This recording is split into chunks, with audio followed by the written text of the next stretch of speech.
BJP ने राहुल गांधी पर निशाना साधा। अमेठी से चुनाव नहीं लड़ने पर बीजेपी हमलावर है। कहा हारने पर राहुल गांधी ने अमेठी छोड़ दी, ये गिरिराज सिंह कह रहे हैं। राहुल गांधी रायबरेली से चुनाव हारेंगे, अब रायबरेली से भी भागेंगे राहुल गांधी, ये दावा केंद्रीय मंत्री गिरिराज सिंह का है। राहुल गांधी प्रत्याशी बनाए गए हैं। रायबरेली से कांग्रेस पार्टी की टिकट पर चुनाव लड़ेंगे और अमेठी से केएल शर्मा पर दारोमदार पार्टी ने जताया है। राहुल गांधी के रायबरेली से उम्मीदवारी को लेकर बीजेपी हमलावर हो गई है। बीजेपी का यह कहना है कि अमेठी से राहुल गांधी सीट छोड़कर भाग गए और इसी तरह से रायबरेली में भी होगा, ये दावा गिरिराज सिंह का। बीजेपी हमलावर है। क्या कुछ कहा केंद्रीय मंत्री गिरिराज सिंह ने, सुनते हैं।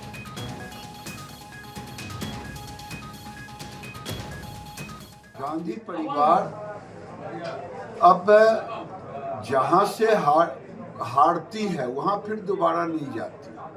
अब जैसे अमेठी से हार गया, राहुल गांधी हार गए, अब अमेठी छोड़ दिए। इस बार रायबरेली भी हारेंगे, वहां छोड़ देंगे।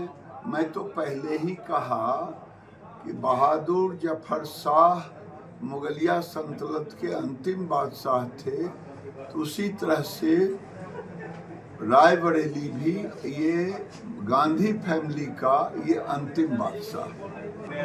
देखिए, तो ओवैसी जी के पास में शब्द की कमी है, किसी को सम्मान देना नहीं जानते। मोदी तुमको भी हराएंगे, अमित शाह तुमको भी हराएंगे, ये अहंकार है। जो व्यक्ति, मुझे रिकॉर्ड दिखा दीजिए कि लोकसभा के अंदर राष्ट्रीय गान, राष्ट्रीय गीत में खड़ा हो,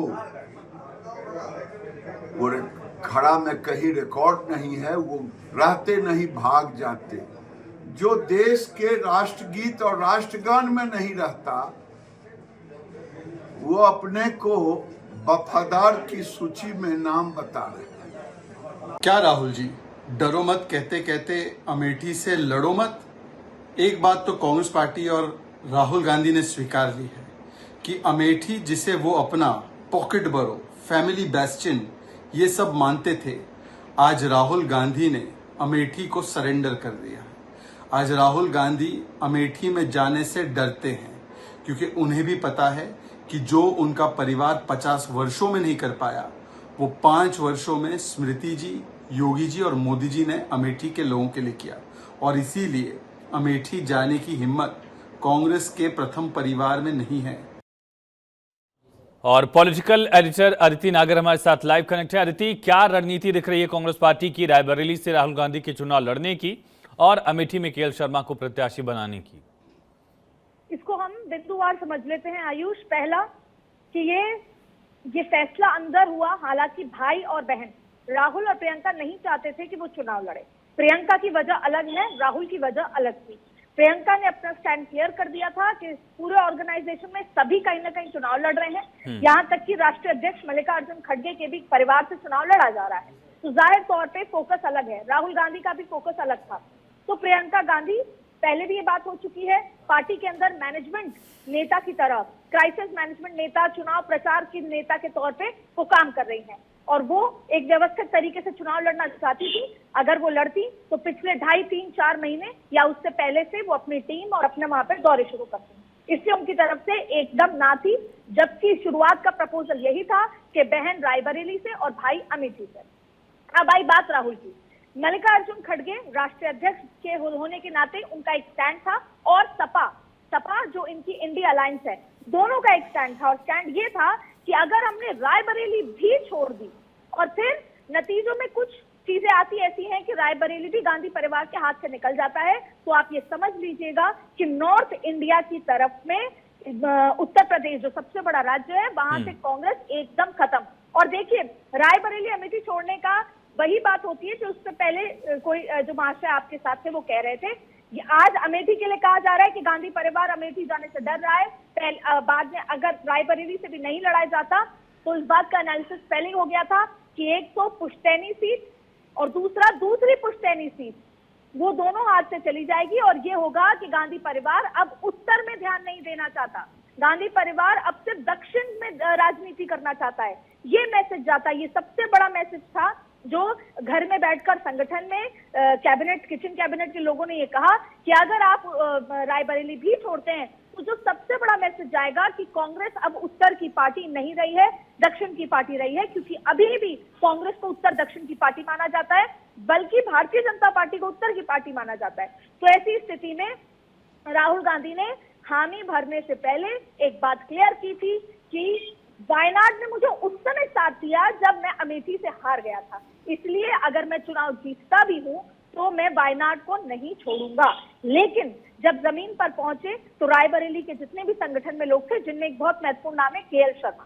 केएल शर्मा के बारे में समझते हैं। केएल शर्मा का व्यक्तिगत तौर पे, वैचारिक तौर पे राहुल गांधी से नहीं बनती, लेकिन पार्टी का यह मानना है कि एक डेमोक्रेटिक पार्टी है और यहाँ पर केएल शर्मा से बेहतर प्रत्याशी हमें इसलिए नहीं मिला क्योंकि केएल शर्मा वो व्यक्ति हैं जो गांधी परिवार की तरफ से अमेठी और रायबरेली दोनों कॉन्स्टिट्यूएंसी को संगठन के लिहाज से देखा करते थे, बेहतर तरीके से संगठन को समझते हैं, कार्यकर्ताओं की बात सुनते हैं और इन दोनों ही कॉन्स्टिट्यूएंसी में कोई ऐसी बात होती है तो वो गांधी परिवार तक पहुंचाते थे, यानी संगठन को चलाने वाला।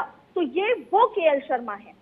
वैचारिक तौर पे उनकी कई बार राहुल गांधी से मतभेद रहा है, लेकिन उसके बावजूद भी केएल शर्मा के नाम पहले ही फैसला हो गया था जब प्रियंका गांधी मना कर चुकी थी। अब बात आती है अमेठी की और बात आती है रायबरेली की। अब देखिए, रायबरेली में राहुल गांधी ने तमाम बातें क्लियर करने के बाद फैसला लिया कि सोनिया गांधी हाल ही में गई हैं और वहां पर जब सर्वे कराया गया सुनील कोलुगोलू द्वारा तो ये निकल कर आया कि रायबरेली की जनता अभी भी किसी भी प्रत्याशी को जिताएगी सोनिया गांधी के नाम पे, क्योंकि सोनिया गांधी, उससे पहले राजीव गांधी, उससे पहले इंदिरा गांधी, नेहरू के समय तक जो स्नेह मिला हुआ है, इसलिए वो रायबरेली को किसी कीमत पे नहीं छोड़ना चाहते थे। और सपा का भी यही मानना था, इंडी गठबंधन द्वारा ये बोला गया कि अगर आप रायबरेली छोड़ते हैं तो ऐसा ना हो कि किसी कारणवश रायबरेली भी भारतीय जनता पार्टी के पास चली जाए। और क्या नीति इसमें जो विधायकों का एक आंकड़ा दिखता है, जैसे रायबरेली में 5 विधानसभा सीटें, 4 पर समाजवादी पार्टी है, हालांकि मनोज पांडे बीजेपी के साथ दिख रहे हैं, लेकिन अमेठी में स्थिति एकदम उलट है। वहां पर 2 विधायक सपा के जरूर हैं, 5 में से 3 बीजेपी के, लेकिन वो दोनों विधायक भी बागी दिख रहे हैं। और राज्यसभा चुनाव में भी एक ने बीजेपी के पक्ष में वोट किया था, एक ने वोटिंग में भाग नहीं लिया था, महाराजी प्रजापति। तो रायबरेली ज्यादा सेफर भी दिखता है अमेठी की तुलना में विधानसभा चुनाव के मामले में भी।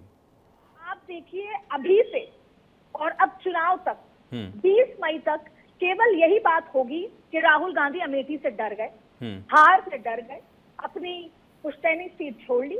राहुल गांधी में हिम्मत होती तो अमेठी आते। अब आप स्मृति ईरानी और जितने भी प्रचार प्रसार में एक ही बात सुनेंगे कि क्यों नहीं आए अमेठी, अमेठी से चुनाव लड़ते थे। और ये भी कहा जाएगा कि बाप दादा की सीट है, आसान सीट है। तो जाहिर तौर पे पक्ष विपक्ष राजनीति में अलग अलग तौर तरीके से बातचीत करते हैं, अलग अलग तौर तरीके से नए नए जुमले निकलते हैं और ये निकलेगा और ये कहा जाएगा, रायबरेली में चुनाव प्रचार में कहा जाएगा कि देखो अमेठी को हार कर अब सेफ सीट पर आ गए हैं, अपने माता जी की सीट पर आ गए हैं। तो ये होगा, लेकिन जाहिर तौर पर जमीन पर रायबरेली ज्यादा कांग्रेस के लिए उपजाऊ सीट है बजाय के अमेठी। हालांकि सुनील कोलुगोलू की सर्वे में ये कहा गया है कि अगर पिछले 6 महीने में जो बीत चुके हैं उस 6 महीने में कांग्रेस का खास तौर पे गांधी परिवार का किसी प्रत्याशी ने दिन रात अमेठी में मेहनत की होती तो जो फाइट होती वो बहुत अच्छी हो सकती थी और हो सकता था कि अमेठी कांग्रेस वापस ले लेती। ऐसा एक सर्वे में जो सुनील कोलुगोलू, जो इनके सर्वे कराते हैं, जो सबसे सीनियर आदमी है कर्नाटक के, उन्होंने राहुल गांधी को ये बात कही थी। लेकिन ऐसा हुआ नहीं क्योंकि प्रियंका गांधी चुनाव प्रचार, हिमाचल सरकार बचाने और तमाम चीजों में लगी थी, राहुल गांधी अपनी यात्रा में लगे थे और राहुल गांधी का जाहिर तौर पर वायनाड से चुनाव लड़ने का था। ऐसी स्थिति में अमेठी पर उतना ध्यान नहीं दिया गया और रायबरेली सोनिया गांधी की भी मंशा थी। और यही वजह है कि आज जब वो पहुंचेंगे वहां पर तो रायबरेली की जनता को पुरानी सारी बातों का धन्यवाद देंगे। रायबरेली में अगर 1920 की बात की जाए तो किसान आंदोलन हुआ था, खून बहा था, जिसको जलियांवाला बाग की तरह देखा जाता है। तो यानी आजादी के बहुत पहले से रायबरेली अमेठी के ऐसे संबंध हैं जो जाहिर तौर पे कांग्रेस ये मानती है कि ये एक परिवार की तरह था। और इसीलिए अब इसको बहुत ही पॉलिटिकल भाषा में आयुष समझे जी, सही मायने में लड़ाई क्या है?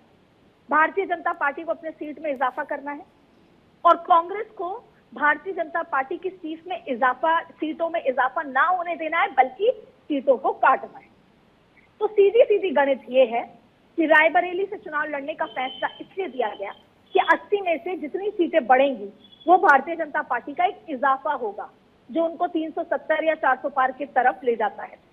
कांग्रेस, सपा, इंडी गठबंधन का एक ही मानना है कि हम चुनाव नहीं जीत रहे, वो बात अलग है, लेकिन हमारा प्रयास कहां कहां लेकर जा रहा है। और डर तो इतना कि एक साथ कहीं दोनों ही ना हार जाएं, तो एक ही सीट से लड़ रहे हैं। लेकिन दूसरा मुझे कहना है, न्याय नहीं दिला पाए अपनी बहन को भी, क्योंकि एक तरफ रॉबर्ट वड्रा जी भी टिकट मांगते थे, दूसरी तरफ कांग्रेस की मांग प्रियंका जी के लिए भी थी, लेकिन उनकी लिस्ट में कहीं बहन का नाम नहीं आया है। ये अपने आप में दिखाता है कि कहीं ना कहीं कुछ ना कुछ कांग्रेस पार्टी में चल रहा है और ये अब देश के सामने खुलकर बात आ गई है। अमित शाह जी का कहना है कि सीए के अंदर जो पहली सिटीजनशिप है वो इस महीने दे दी जाएगी, लास्ट फेज से पहले। वर्षों पुरानी मांग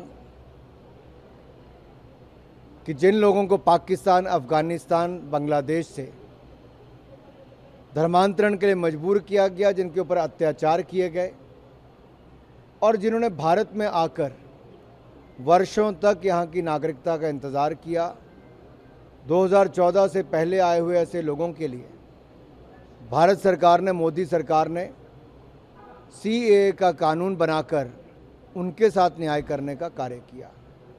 अब वो शुभ घड़ी भी आने वाली है जब उनको नागरिकता मिलने वाली है। प्रज्वल रेवन्ना जर्मनी चले गए हैं, आपको नहीं लगता सरकार इस पर बैकफुट पर आ जाएगी? तो सुना अनुराग ठाकुर को आपने। केंद्रीय मंत्री अनुराग ठाकुर राहुल गांधी की उम्मीदवारी को लेकर हमलावर हैं। बीजेपी इसी लाइन पर कांग्रेस पर लगातार निशाना साध रही है कि राहुल गांधी ने अमेठी सीट छोड़ दी और जो नतीजे अमेठी के थे वही नतीजे रायबरेली के होंगे, ऐसा दावा किया जा रहा है। लेकिन यकीनन अमेठी की तुलना में रायबरेली ज़्यादा सेफर सीट है। हालांकि जनता तय करेगी 20 मई को कि क्या नतीजे यहाँ के होने वाले हैं, लेकिन रायबरेली में गांधी परिवार का गढ़ रहा है। ठीक उसी तरह जैसे कि अमेठी से गांधी परिवार के कई बड़े दिग्गज चुनाव जीते, संजय गांधी, राजीव गांधी, सोनिया गांधी, फिर राहुल गांधी भी 2004 से 2014 तक यहाँ चुनाव जीतते रहे। और रायबरेली में भी फिरोज गांधी से लेकर इंदिरा गांधी, एक बार 77 में राजनारायण ने चुनाव उनको हराया था ज़रूर, लेकिन फिर से इंदिरा गांधी ने 80 में वापसी की और सोनिया गांधी लगातार 2004 से सीट को रिप्रेजेंट करती रही हैं।